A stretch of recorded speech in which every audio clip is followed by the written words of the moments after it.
যেদিন 7টা গোল খেলো সেদিন আমার কাছে মনে হচ্ছিল যে এই দলটা কিভাবে 5টা ওয়ার্ল্ড কাপ নিয়েছে।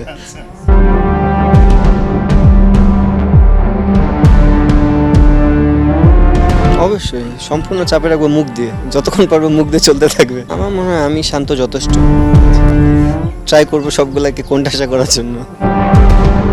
6 বছরেও আর্জেন্টিনা আনতে পারলেন না। চেষ্টা করিনি।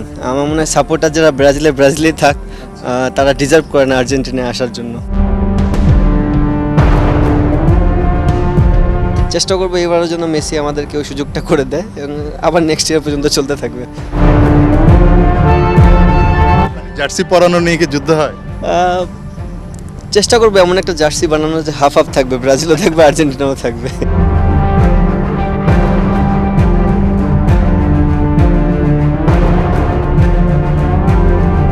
রবার্তো লিটন কার্লোস নামটা শুনে একটু মজা পাচ্ছেন হয়তোবা, বাট লিটনের যেই ফ্রি কিকটা দেখেছেন সেটা দেখলে আপনাদের হয়তোবা রবার্তো কার্লোসের কথা মনে পড়ে যেতে পারে, কিন্তু বাস্তবতা হচ্ছে লিটন দাস কোন দলের সাপোর্টার জার্সি দেখলেই বুঝতে পারছেন, 3টা স্টার আর্জেন্টিনার সাপোর্টার।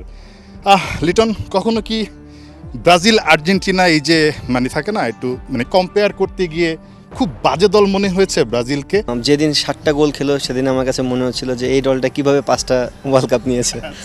আমি জানি আপনার বাসাতেই কিন্তু ব্রাজিলের একজন সমর্থক আছেন, আপনার বেটার হাফ, যিনি জুতোটা আসলে কেমন হয় এবং কখন থেকে আসলে আপনার এই আর্জেন্টিনার প্রতি ভালো লাগা বা ভালোবাসা? আমার ফুল হোল ফ্যামিলি আর্জেন্টিনার সাপোর্টার। এক কথা বলতে গেলে আমি যবে থেকে জ্ঞান বুদ্ধি আমার হয়েছে আমি আর্জেন্টিনার সাপোর্টার। অবভিয়াসলি আমার ওয়াইফ ব্রাজিলে, তো চলতে থাকে যুদ্ধ।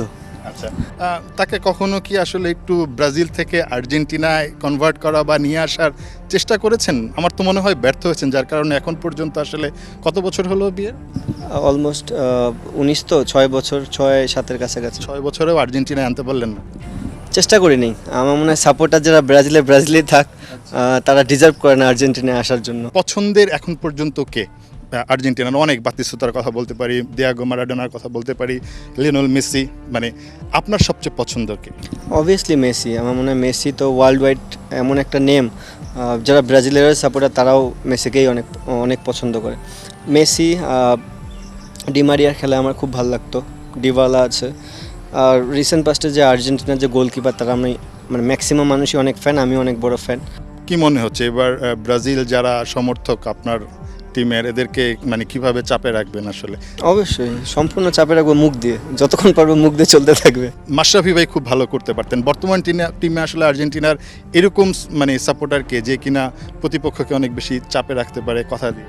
আমার মনে হয় আমি শান্ত যথেষ্ট, ট্রাই করবো সবগুলাকে কোণঠাসা করার জন্য। লিটন, এই যে 3 স্টার এখন কেমন লাগে আসলে? লাস্ট অনেক বছর ধরেই শুনতেছিলাম ব্রাজিলের সাপোর্টাররা যে আমরা কখনো কাপ নিই নেই, দেখি নেই, বাট সামনাসামনি দেখলাম এবং আমরা অনেক রিসেন্ট পাস্টে যতগুলো ওয়ার্ল্ড কাপ হয়েছে আর্জেন্টিনা অনেক ভালো ফুটবল খেলেছে। সো হোপ যে তারা এই ধারাবাহিকতা ধরে রাখবে এবং আমরা চাই যে মেসি যেন আরেকটা ওয়ার্ল্ড কাপ নিতে পারে। মেয়ে কোন দলের সাপোর্টার? আপনি মেয়েকে কোন দলের সাপোর্টার হিসেবে দেখতে চান? এখন পর্যন্ত যদি আমরা যুদ্ধ করি তাহলে হাফ হাফ, দেখি মেয়ে বড় হোক সে কোন দিকে যেতে চায়। মানে জার্সি পরানো নিয়ে কি যুদ্ধ হয়? চেষ্টা করবো এমন একটা জার্সি বানানো যে হাফ হাফ থাকবে, ব্রাজিলও থাকবে আর্জেন্টিনাও থাকবে। মাদের কনভিন্স করার ক্ষমতা অনেক বেশি, তো দেখা যাচ্ছে করেও ফেলতে পারে। এবার গ্রুপে আর্জেন্টিনার গ্রুপে আছে অস্ট্রিয়া আছে, আলজেরিয়া আছে এবং জর্ডান আছে। সো ওভারঅল আপনার কাছে কি মনে হয় গ্রুপ পর্বটা কি আর্জেন্টিনার জন্য একটু সহজ হচ্ছে? আপনি কি আসলে এবারও ফাইনালে দেখেন বা ব্যাক টু ব্যাক আসলে চ্যাম্পিয়ন এরকম কল্পনা করছেন কিনা আর্জেন্টিনাকে? ড্রিম তো অবভিয়াসলি থাকবে যে সাপোর্টার হিসেবে যেন মেসি আর একবার কাপ নেয়, বাট ফুটবলের খেলাটা এমন খুবই স্বল্প সময়ের খেলা, তো 90 মিনিটের খেলা, যে কোনো কিছু অঘটন ঘটতে পারে, যেটা লাস্ট ইয়ারও ঘটছে। আই হোপ যে এবার ঘটবে না এবং ভালো মতনই পর্বগুলো শেষ করবে। বাসায় তো একটা ঝগড়া লেগেই থাকে ব্রাজিল আর্জেন্টিনা, সো কীভাবে আসলে খেপাবেন? যে কোনো সময় তো আমি যা কিছু বলতে পারি, কারণ এখন আমরা টপে। চেষ্টা করবো এবারের জন্য মেসি আমাদেরকে ওই সুযোগটা করে দেয় এবং আবার নেক্সট ইয়ার পর্যন্ত চলতে থাকবে। ব্রাজিল ফ্যানদের জন্য এটাই বলবো যে সাপোর্ট করেছেন ব্রাজিলরেও, হতাশা হবেন না, কারণ লাইফে অলওয়েজ সেকেন্ড চান্স থাকে। এই বছর আপনাদের জন্য সুযোগ আছে, বাট আমাদের জন্য দোয়া করেন যেন আমরাও জিততে পারি। যখন আপনি ফুটবল খেলেন, লাস্ট কোয়েশ্চেন আমার, সেটা হচ্ছে আপনি কোন পজিশনটা খেলতে বেশি পছন্দ করেন? আমি মানে মাঝখানে খেলতে খুব পছন্দ করি, মিডফিল্ডে, নট অনলি স্ট্রাইকার, যে আমার মানে গোল দেওয়ার ক্ষমতা খুবই খারাপ, ঠিক আছে? সো আমি চেষ্টা করি যে বলটাকে নিয়ে বানায় দেওয়ার জন্য। অনেক ধন্যবাদ। লিটন দাস জার্সি পরে আছেন 3 স্টার। এই 3 স্টারটা হয়তো বা এই বিশ্বকাপের পর যখন আবারও কথা বলবো 4 স্টার পরে বসতে পারবেন, স্বপ্নটা তো দেখেনি। অবশ্যই স্বপ্ন দেখি। নাহিমুদ্দিন জসিম, ৭১, ঢাকা।